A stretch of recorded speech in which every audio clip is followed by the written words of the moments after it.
الحمدللہ تجوید کے ساتھ قرآن پڑھی، تجوید کے ساتھ قرآن پڑھی۔ میں نے کہا دیکھو ماں، یہ بخشنے کی کوئی خاص نیت نہیں ہے، تمہیں جو پڑھتے اس وقت میں بول لو یہ جو پڑھ رہی ہوں میں اس کا ثواب میرے باپ کو، میری ماں کو، اور میرے استاد کو، اور میرے دادا دادی کو، جس کی بھی آپ نیت کرتے ان کو پہنچنا بول کے دل میں نیت کر لو، ان کو چلا جائے گا۔ اپنے بچوں کو تم مال تو دے دو گے، لیکن کبھی تمہارے لیے الحم کا سورہ پڑھ کے بھی نہیں بھیجیں گے۔ اگر جب کبھی بیمار ہو جائیں، اگر قرآن پڑھنا چاہے تو بھی نہیں پڑھ سکیں گے۔ جب اپنی آخری عمر میں پہنچے اگر قرآن نہیں آئے گی تو ان کی وقت گزاری اور پتہ نہیں کیسے کیسے برے وسائل میں چلے جائے گی، برے وسائل میں چلے جائے گی۔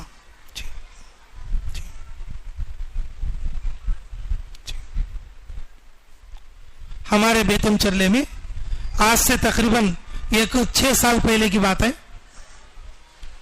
6 سال پہلے کی، 2017 یا 18 کی بات ہے، کرونا سے پہلے گھر میں ایک آدمی کا انتقال ہوا اور بیماروں کے گھر میں کھاٹ پہ پڑے تھے، رات اور دن ان کو کچھ بھی کام نہیں تھا، خالی ٹی وی دیکھتے رہنا، خالی ٹی وی دیکھتے رہنا، اور ان کی موت ایسی حالت میں آئی کہ ٹی وی دیکھتے دیکھتے مر گئے،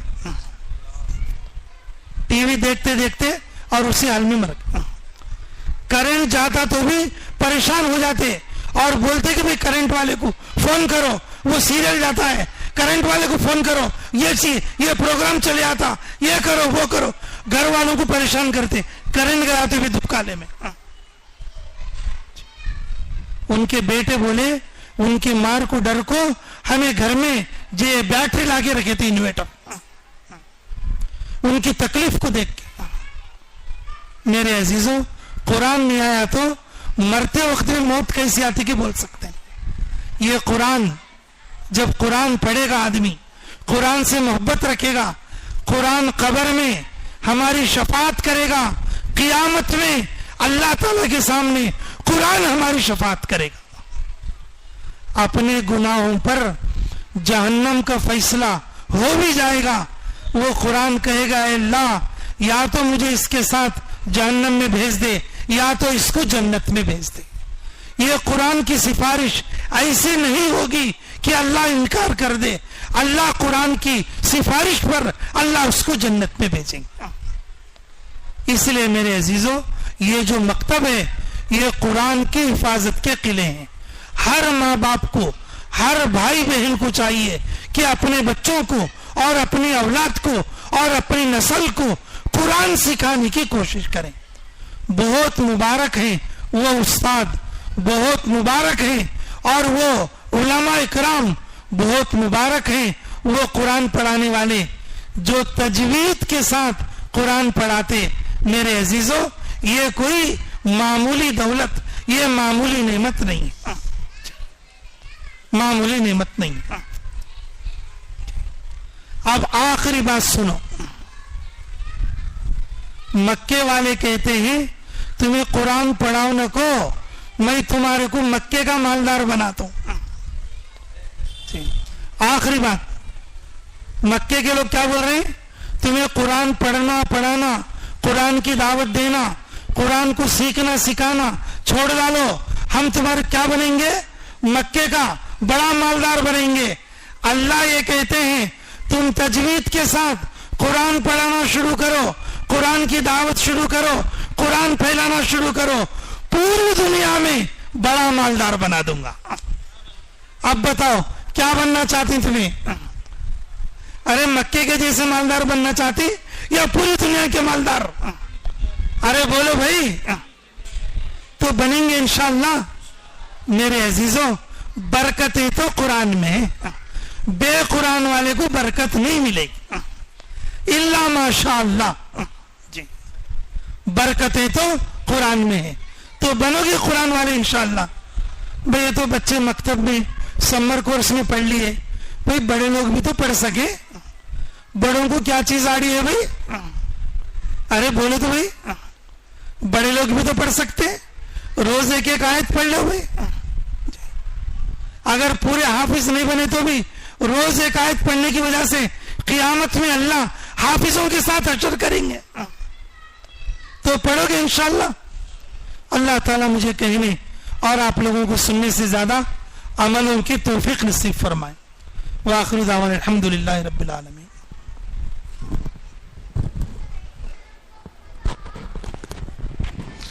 جزاکم اللہ خیر الجزاء و حسن الجزاء. اللہ تعالیٰ جو باتیں مفتی صاحب کے ذریعے ہم کو پہنچائی ہیں ان کو عمل کرنے کی توفیق نصیب فرمائے, اس کا بہترین بدلہ اللہ خود مفتی صاحب کو عطا فرمائے.